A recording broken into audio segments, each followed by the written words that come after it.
This video is not fucking easy to make, and I've been putting it off for a long time. It has been on my goals list, and a couple people have told me that I shouldn't share, but also I feel like if I don't share, I'm part of the problem, considering what I've been through, and I hope that by sharing my experience, honestly, I don't expect, I would love to see all corrupt institutions and jails be put to an end, period. So there is a reason I was out of commission for 6 years. It wasn't on Facebook. You couldn't find me. And I swore up and down I would never join Facebook again. But I'm so glad I did, because I'm with the love of my life now. Not Matthew. Good God, no. Even somebody I talked to said, yeah, I knew you two wouldn't last. I was like, thanks. Thank you for knowing before I did. This is not about my relation. Well, okay, there is an aspect. So, I was in a relationship with a much older man. I was, and a lot of people know, Nathan and I were together. Well, okay, if you ask him, he would say 6 months. But okay, so if you ask me, 3 years. So 3 years on and off. But we never, as far as I know, I didn't sleep with anyone else. He didn't sleep with anyone else.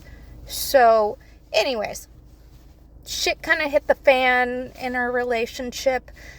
And he got in a habit of, so the first really big fight, he called the cops on me, and there was an NCO. And FYI, this video could easily be put in parts, because I don't have a clear, I have notes, but I do not have a clear how I want to do this. I did, but anyway, so I was arrested and got out, I think after like 14 days, the first time I was arrested, because of my initial diagnosis of high-functioning autism. They said that that they wanted to have me evaluated. So I wasn't just free to go on my first arrest. No, I was there for like 2 weeks.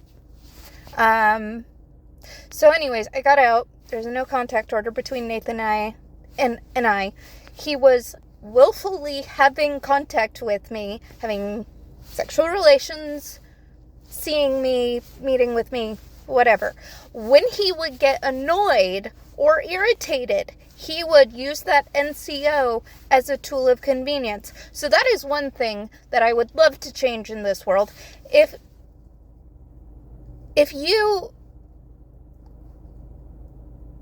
someone has an NCO against you, but they are willingly breaking it themselves, and then they can use that as a tool to fuck you over, that is something I would love to see changed in the world. So anyways, not once, not twice, but 7 to 8 fucking times I was in jail, and the last time was my worst. And I'm not gonna not say names. I don't think, why should I respect these people's privacy when they treated me hellaciously? So anyways, Sergeant Becker. So Thurston County Jail, this is the last time I was arrested. And I honestly don't know if it was 7 or 8. It was around there. I have finally, I hope to God, learned my lesson. So anyways, so let's go back to the arrest for a second. So Nathan and I agreed to meet at Capitol Lake in Olympia, and we had been arguing that whole time. I wanted him to follow through with an agreement, and he and I just got in a fight like that. Again, feel free to ask anything in the comments or message me. I'm trying to portray this, or not portray, but relay this the best I can. So anyways,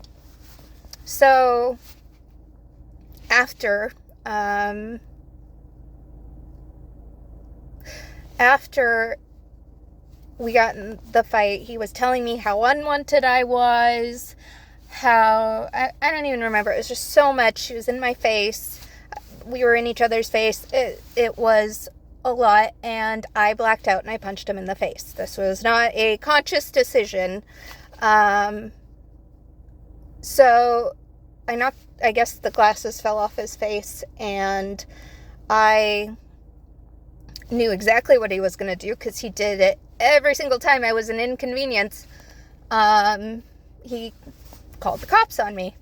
And so as I was backing my car out, I saw him on the phone. I was like, okay, motherfucker, you want to call the cops? I'm going to make it worth your fucking while. So I charged him with my car. I did, and there's no reason to deny it. I was so in shock, I didn't know if I tapped him or not. To this day, it's like he wasn't badly injured. My intention was not to kill him. My intention was not to run him over. I merely wanted to teach him a lesson as to how he was making me feel. And we'll get to this part, but I was very much blindly in love, and I went for someone who was so not worth all of that, and I thought he was, but again, we'll get to that. So car thing, head said, get the fuck out of there. So I drove to, my car. So again, Nathan fell to the side. I didn't know if he was dead or alive. I cared a lot. It just was like, get the fuck out of there, get the fuck out of there. And I had this gut feeling before I even showed up that told me, do not go there. Don't fucking go there. Don't fucking do it. So did I listen?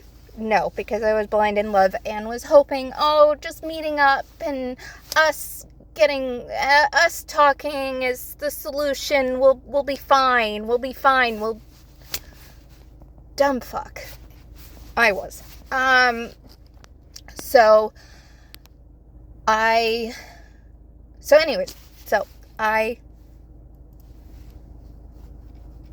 I didn't want to do this video in my car, but I have roommates, and I really just don't. I know I'm sharing this on a public platform, but I want to be able to relay what I want to relay without distraction, without worry about what other people are going to think. I'm already worried, but you know what? A lot of my friends already know this situation, and for those that don't, hi.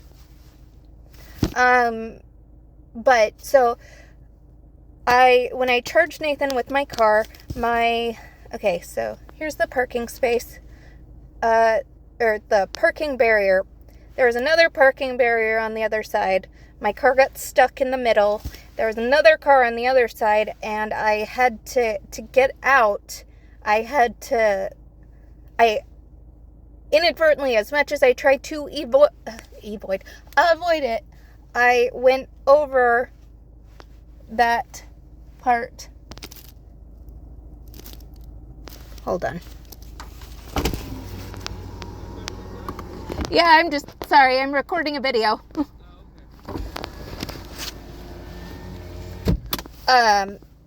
Anyways, so as much as I tried to avoid that, I hit the other car, and that actually was, I felt more guilty about that than I did tapping Nathan with my car. But I still had extreme guilt over that. So my car was undrivable, but I managed to make it to my friend's house at the time. My friend's house. So she was not at her apartment. My apartment was in with running distance. I grabbed my keys. I grabbed my phone. I hightailed it to my apartment. A couple hours went by. My friend actually, in that amount of time, like, I was freaking out. Like, I know exactly what's going to happen. The police are going to show up. I know what's going to fucking happen. So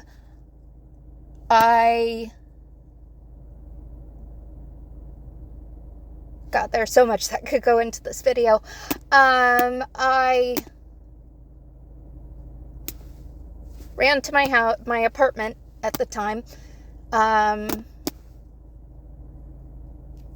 My friend whose apartment I had run to came by, said basically, well, I gave her my keys to move my car because I had to leave my car there. There's no way I could have driven it back.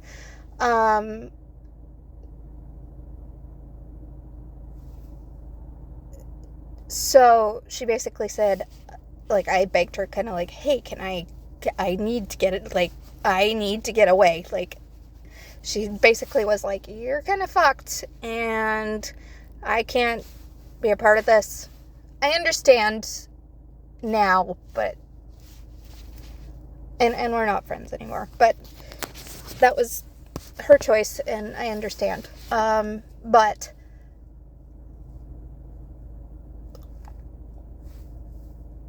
so she left, took my keys. Police finally showed up. It was a couple of hours, I want to say.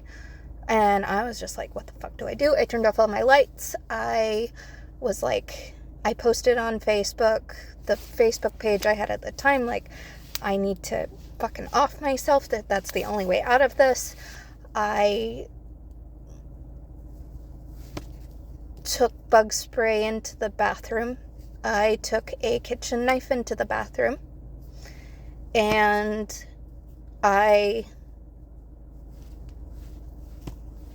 when the police finally arrived, my parents arrived with them, because my dad kept texting me and my mom, and I didn't want any of it. I didn't want any of it. I was like, I'm done. Like, I'm fucking done.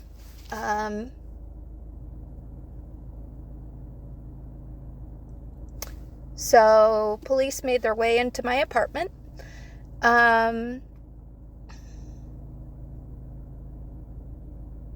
They told me to come out with my hands up. I had locked myself in the bathroom.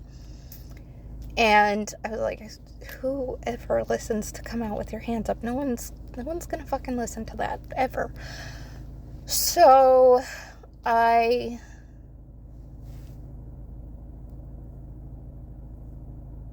went. I have a feeling this video is going to need to be in parts, but I'll try and... Anyways, so the police kicked in my bathroom door, and I took the kitchen knife, and I stabbed myself in the chest, hoping to die. My mother was on the floor sobbing. I did not care. I do now. And yeah, that was one of the fucking worst days of my life. And all for what? a narcissistic piece of shit. And I actually still talk to him. There's not a no contact order anymore. I don't really talk to him. Like, it's more of a, yeah. It's, yeah. I wish I understood myself on that. Oh, fuck.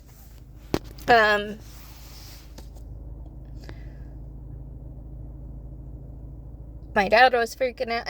Everyone was freaking out. My grandma, when she was alive, said that, no, she was 90 something years old at the time, 89, 90, 2018, so she died this last year in January, so do that math. Fucking hell. I just realized in 6 days it'll be the 1-year anniversary of her death. That fucking gets to me. So anyways, fucking hell.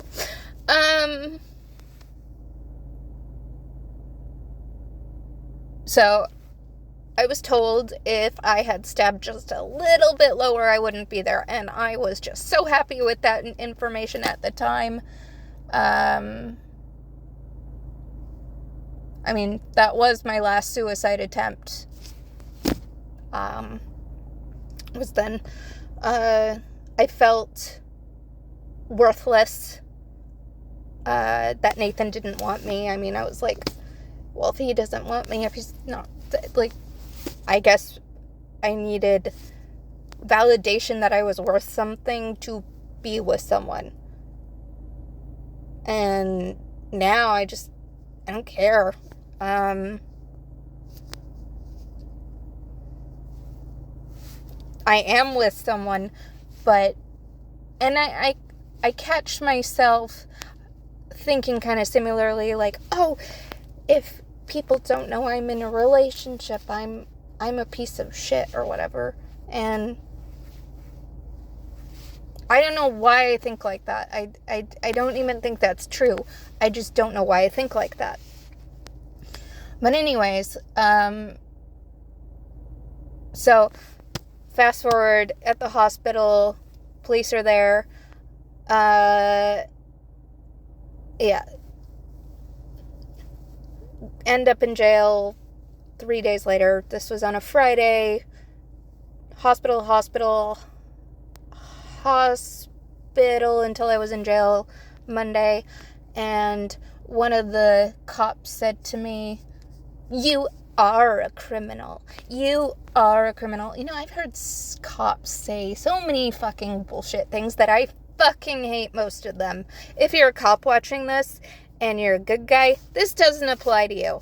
But if you're a fuckhead, this applies to you. You probably wouldn't know, though. So if you don't know, then you're probably the fuckhead. Just saying.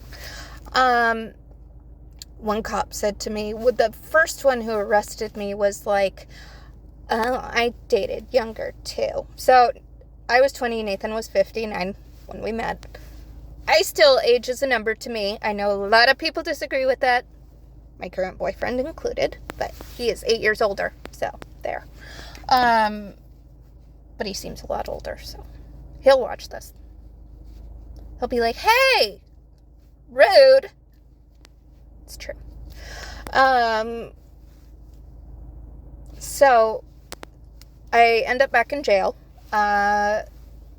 Still pissed, upset, feeling hopeless, blah, blah, blah, blah, blah.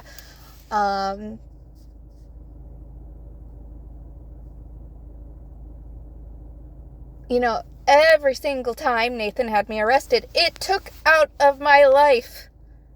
I thought he was my life. I thought he was the one. I thought, good God, if I could only just please him, my life would be perfect or whatever. And I'm just like, now I'm like, oh my God, that's sick.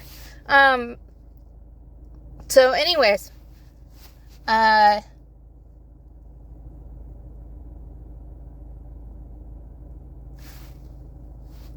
gotta turn this off. Okay, so so the jail,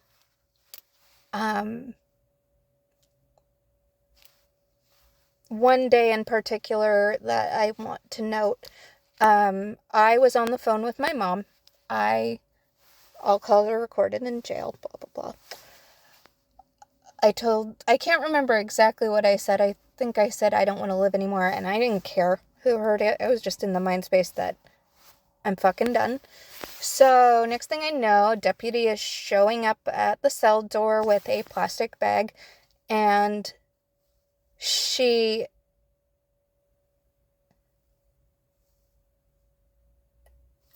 basically, they're like, you're going in a smock, blah, blah, blah. And I wouldn't give up my underwear because, they treat people very inhumanely. Like, they'll give them a smock and a little blanket. It's not comfortable. It's not warm.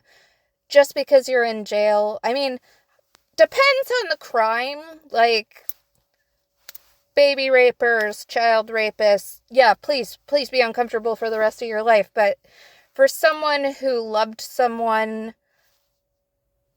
and I'm not saying I'm not at fault, but I'm saying I didn't deserve what I went through.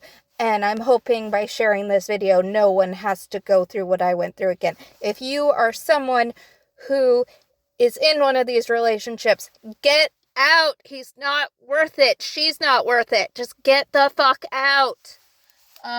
Trust me. Trust me. Just do you. My goals, when I wrote my goals in Western, that is when I feel lost. That is what I go to. And this has been one of my goals, has been to write this down and share it in video. And I've been through a fucking lot in those 6 years. So when I was in the jail, the lady comes in. It depends on who you ask, but what happened was she tried to grab me. I pushed her off of me into the wall. She fell backwards into the wall. They said I kicked her and punched her in the legs. I ask you, why would I punch someone in the legs? I did not. So next thing I know, mind you, like, I'm 110 pounds, somewhere in there. So a bunch of deputies, 7 at least, Becker being one of them, came in the cell, got me on the ground, bashed my face in the floor, mind you, cement, and my teeth were loosened. I was bleeding, to the point of tears. I begged them, I said, and she had knelt on my throat. Sergeant Becker. Knelt on my throat, so I could not breathe. And then I begged them because I was bleeding out of my mouth. I was crying. I said, if you're going to kill me, please just do it. Please just kill me. That entire span, I'm a hell of a lot stronger because of all of that experience, in my opinion. I still put up with the crap relationship after Nathan, and some of you are quite aware of it, but I'll get to that if I feel it's relevant to this video. So anyways, that happened. They wouldn't let me call my mom. When I finally was able to call, I told her everything, and yeah. I mean, of course my mom gave a shit, but as far as support and stuff, and we won the lawsuit on that. So anyways, because of my diagnosis of high-functioning autism, they said I was not competent to proceed with trial. So then they sent me to Western State Hospital, and where I have been for 6 years. So in that amount of time, where do I go with this? Because there's literally so much. I have been dehumanized. I have been verbally abused by both staff and patients. I have been sexually assaulted. I have been kind of in the position where I felt like I needed to be the peacekeeper. because there was one patient in particular who made my life a living hell. Actually, I would say at least two or three. And he would go off all the time. He did not care what anyone else was going through. He would slam doors, shout when you're on the phone, throw big fucking temper tantrums. It was horrible. I literally was like, I cannot do this anymore. You have to get him off the ward, or you have to get me off the ward. Nobody cared how it affected me or anybody else. They're like, there's nothing we can do. There's no ward we can move him to. Tough it out. I'm like, no, this is causing me harm. Western State Hospital, they say it's like, oh, you come here to get treatment. You come here to get better. Really? One size fits all treatment. Let's see. There's literally hundreds of comments that have been thrown my way. One of the staff said to me, Edna from C9, actually, I'm going to name names, she said, if I had a daughter, I wouldn't want her to be anything like you. One RN2, whose name I actually forgot, because they change staff all the fucking time, said to me, my legs are ugly. There was a staff member from C9, Rose, who was sharing pictures of her dog with patients, and I said, oh, can I see? And she goes, why? My dog is prettier than you. And her dog was apparently in a cone. She didn't show me, but yeah. And then there was one staff who liked to talk to me like I was a dog and would say, come, bring me the pen now. They would say my property was their property. I was also assaulted at least on 3 different occasions while being at Western.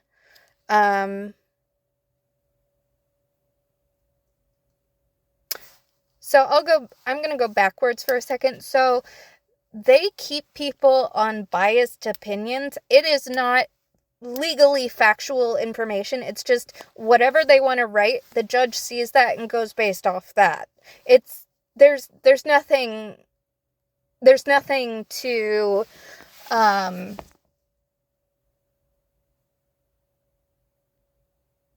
there's nothing to support what they are saying beyond words. They don't supply evidence. It's not like that. So, oh yeah, I was also called problem child. Yeah, there's a lot. So when I was on forensics, it went from Chris Cobb to, well, it was Chris Cobb, Dr. Morrison, and I forgot who the other person was. Maybe they didn't have a psychologist at the time. I can't remember. Literally so many staff changes. Like, people moved. I've had at least, I want to say 5 different social workers, if not more. Chris Cobb was terrible. She's a horrible, just the way she would talk was so, I don't even remember. I guess she laid into my mom that my mom needed to convince me something about the relationship. And Dr. Morrison said to me, oh, if you can't get over a relationship, there's a pill for that. Like, what the fuck? Okay. I heard a lot of people are not a fan of him. Let's see. I will name the assaults. I think those are really important to get out of the way. So when I was on forensics, they put me on restriction where I could not be on the balcony. I couldn't get any fresh air. I couldn't be outside at all. So I was like, fuck you guys. I need fresh air. I'm going outside. I mean, it's basic. It should be a basic human right to have some fresh air. And so I went out on the balcony and I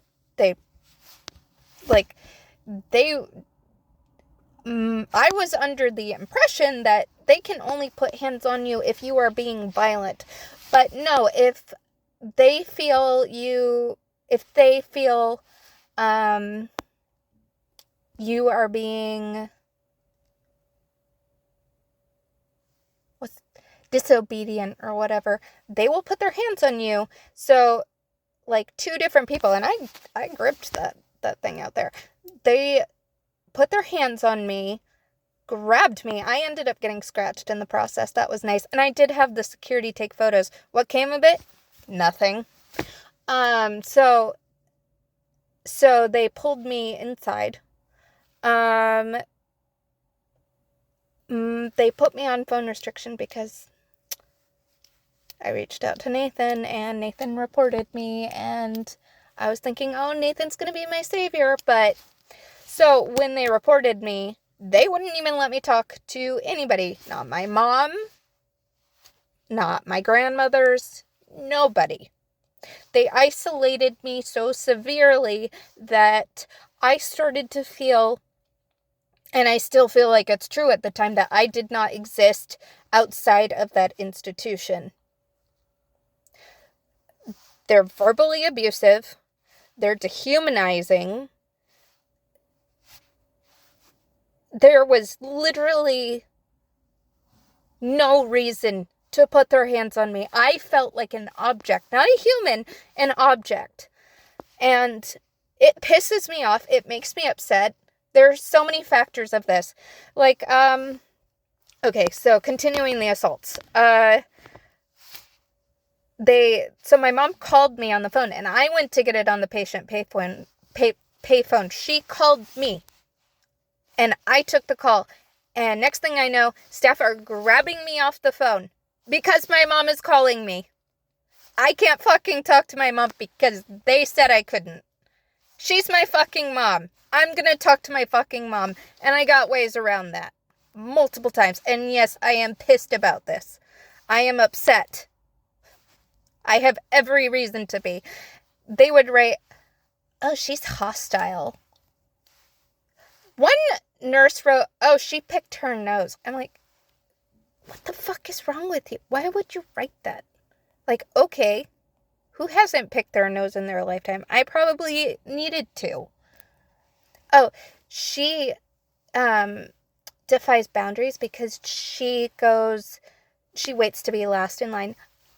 I don't like being in a big line. I don't like being surrounded by people. No. Initially when I got to E2, which was from forensics, I want to say it was F6 to E2, we moved to C4 then we moved to C9. So and then I was moved to C5 due to, relationship. This was towards the last year and a half of my stay, I want to say. I was moved because of a relationship with a patient that I deeply fucking regret. And, you're in a place for so long, you kind of at some point crave companionship. And this guy allegedly, I'm pretty sure he did, but allegedly killed his father. And he was nice and sweet, and I never saw him give the staff grief, but he was also very aloof, and it's not relevant to the video, but it was a big mistake on my part. Anyways, so they pulled me off the phone. There was a girl in there who tried to attack me twice, thought I was saying shit about her child. Crazy. I did not. When I was moved to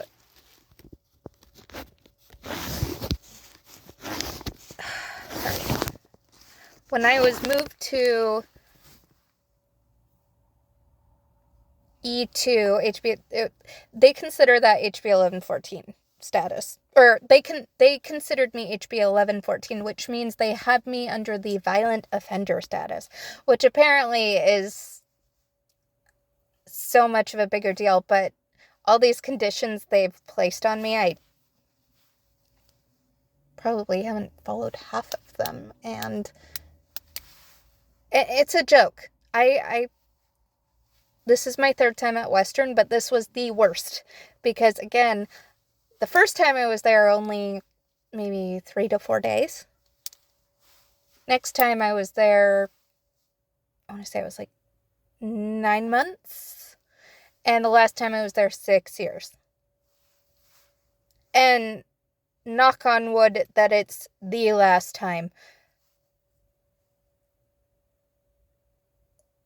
So anyways, they had isolated me again so bad. Like, my relationships have been permanently impaired because of them. So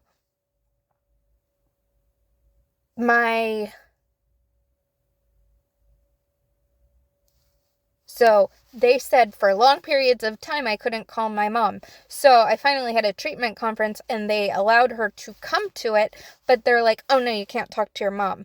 I was like, I'm talking to my mom. She's my mom and I have stuff to talk to her about. You're not going to tell me I can't talk to my freaking mom. So, again, phone restriction because of Nathan. Never got it through my head until much later that he's a fuckwad, he's not going to save me. Anyways, so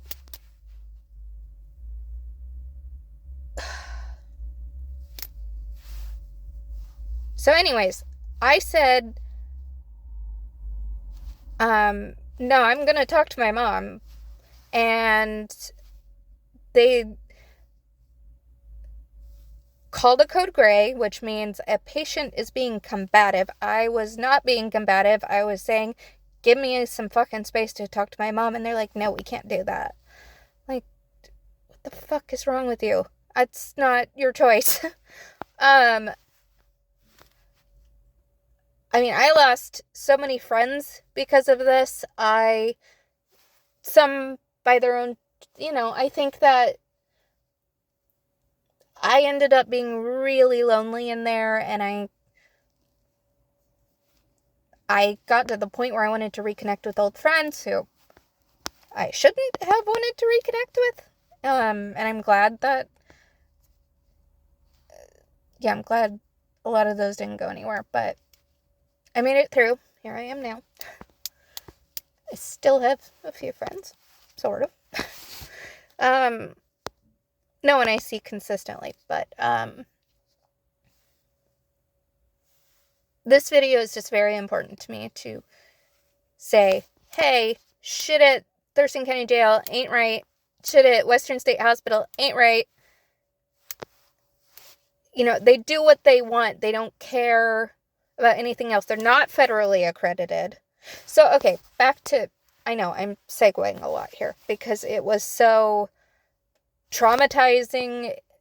It affects me every single day that I am out. There has not been, I have nightmares about Western State. I literally have continuous dreams where I am back at Western State and then I wake up and I go, oh, thank God. And some of them have been so vivid that I thought I was actually there. So, again, verbal abuse, assault. So, when they called the code gray, the security came and one of them goes, Harry goes, hands on.